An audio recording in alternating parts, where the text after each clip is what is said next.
Assalamualaikum warahmatullahi wabarakatuh and very warm welcome to Malaysia.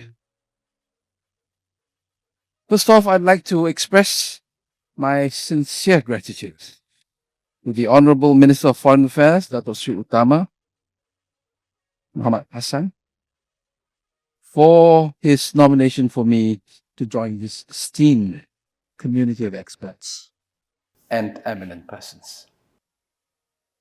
In its formative years, the ARF EEP group played a key and crucial role in developing bold and visionary ideas to strengthen constructive engagement among various tribal stakeholders in the Asia Pacific. This applied especially to key areas such as preventive diplomacy, nuclear weapons control and non-proliferation, confidence building measures, and of course, maritime security. In the heady days following the Cold War, shaped by optimism as well as caution, the thought leaders who were a part of this group brought forth well-researched positions as well as collaborated to push the boundaries of conversations and hopeful solutions, nudging the officials who were sometimes constrained on account of their official and national positions. Ladies and gentlemen, friends and colleagues, roughly a week ago, Muslims around the world celebrated Eid, which marks the end of Ramadan, celebrating the end of an intense month of fasting, prayer, piety, self-reflection, and charity. Celebrations, however, will be bittersweet for many of us in the region due to the tragic earthquake that struck central Myanmar, the second deadliest in its modern history. Very sadly, thousands have perished and thousands more in severe risk if a coordinated and inclusive response is not properly implemented or worse still, hindered or prevented from carrying on.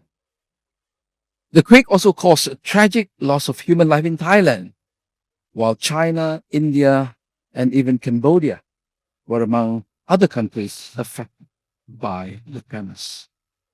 Our hearts and prayers continue to go out to the people of Myanmar, Thailand, and others who were affected.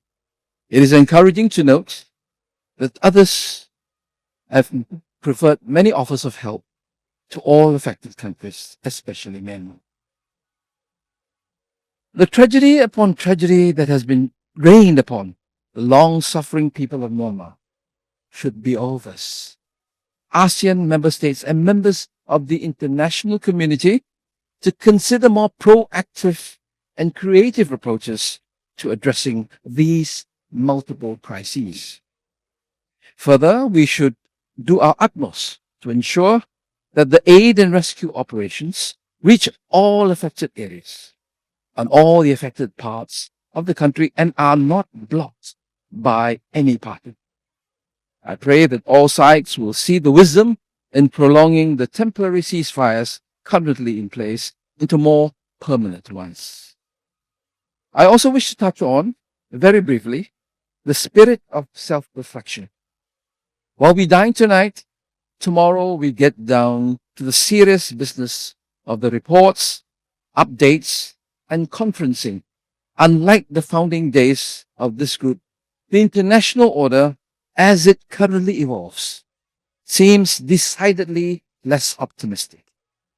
Barriers to trade are up, while competition trumps collaboration and grand bargains between the powerful, undermining an imperfect but inclusive multilateralism.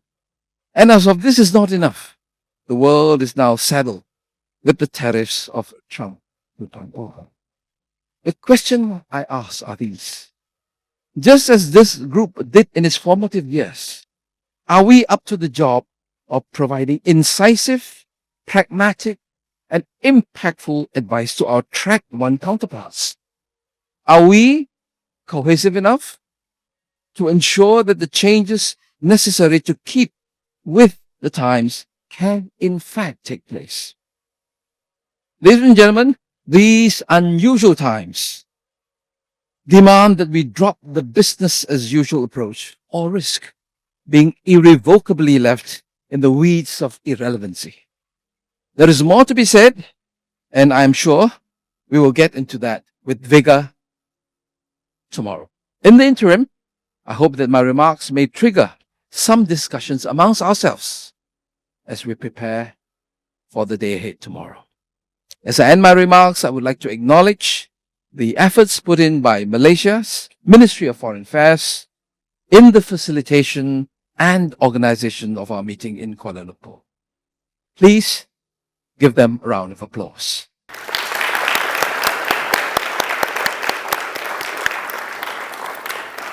I wish all of you a pleasant dinner and a productive meeting tomorrow and impactful conversations that go beyond. Thank you.